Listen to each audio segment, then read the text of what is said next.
সংবিধান রচয়িতার আজ জন্মদিন, জন্মদিবস। সংবিধান কি আদৌ বাঁচছে এই বাংলা তথা এই গোটা দেশ জুড়ে? সেই কথাই একটু আগে বলছিলাম। প্রথম আগামীকাল পয়লা বৈশাখ, তার পয়লা বাংলার নতুন বর্ষ শুরু হচ্ছে।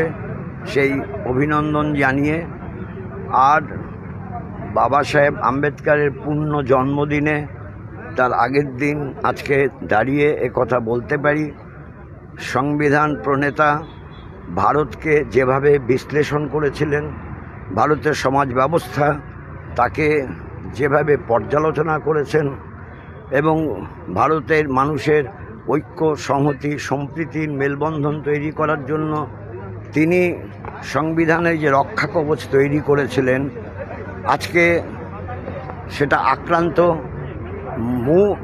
সংবিধানটাই আজকে আক্রান্ত হয়ে যাচ্ছে। এই অবস্থার সামনে দাঁড়িয়ে আমাদের উচিত হবে মানুষে মানুষে বিরোধ করে দেশের উন্নয়ন হয় না, দেশের সুনাম বৃদ্ধি হয় না। দেশকে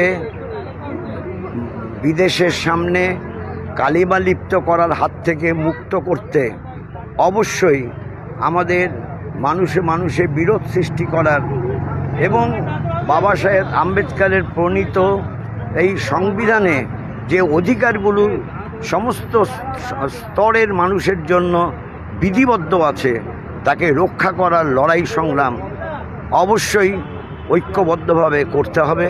সমস্ত মানুষের এই যে সমাজটাকে একেবারে ছিন্ন ভিন্ন করার লক্ষ্যে মানুষের ঐক্য, যে শ্রমিক হোক, সে কৃষক হোক, যে শ্রম দেয় এবং শ্রমিক এবং কৃষকের শ্রমদানকারী মানুষের বড় অংশ সমাজে অবহেলিত, তারা বঞ্চিত। সেই মানুষ তাদের সামাজিক যে অধিকারগুলো, সেই অধিকারগুলো কেড়ে নেওয়ার জন্য প্রচেষ্টা চলছে। তাদের রুটি রুজির প্রশ্নেও হামলা চলছে। বুলডোজ যাদের করা হচ্ছে, উত্তরপ্রদেশে যাদের বুলডোজ করা হচ্ছে, তারা এই সমাজের অংশের মানুষ, নিচের থাকের মানুষ, প্রান্তিক মানুষ।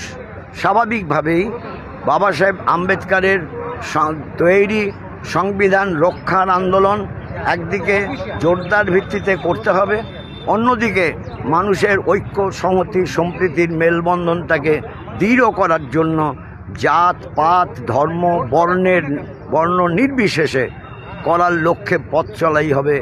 আজকের দিনে বাবা সাহেব আম্বেদকরের মূর্তির পাদদেশে দাঁড়িয়ে আমাদের শপথ।